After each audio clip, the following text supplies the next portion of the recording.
I'm planning to write an article on a abstract artist, a disabled abstract artist, and I'm going to use as kind of a launching pad for it.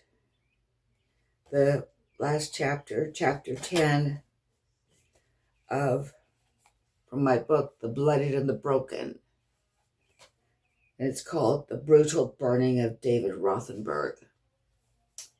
Now, the accent in the article that I'm researching and writing will be a little bit different than the accent in this chapter, which of course was about the crime committed that left this fellow disabled. And my accent in the article will be more on his career as an adult. Now, as a child, when he was 6 years old, his divorced parents were bitterly at war in a custody battle. And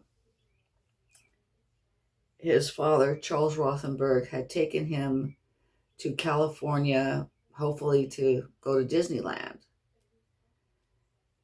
He was on the phone and with his ex-wife, Marie, and he recalls her as saying something like, "You'll never see David again." She doesn't remember saying that, but in a heat of the moment, she might have said something like that. The result was he decided that he wanted to kill both himself and David. And he wanted to do it in such a way that they would be unrecognizable. He gave the child a sleeping pill, poured kerosene around his bed, and lit him on fire. Now, of course, he panicked. Charles Rothenberg did. Everybody does in the face of flames. It's a natural human response, but his child couldn't get out of there. His child was burned severely, over 90% of his body, and was left disabled and disfigured for life. Now, as an adult, David Rothenberg, who was disfigured, changed his name to Dave. That was, he said, he wanted to liberate himself from the memory of his father's criminality, because his father had, done this terrible crime against him. And I think also by calling himself Dave, by using his first name as well as being both his first name and his last name,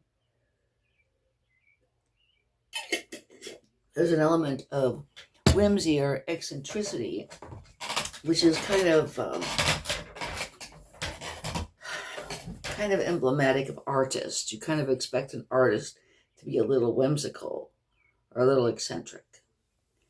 Oddly enough, when Charles Rothenberg tried to not allow people to know who he was, naturally, he didn't want people knowing, when he was paroled, he didn't want people knowing that he was the man who had burned his son. He changed his name to Charlie Charles,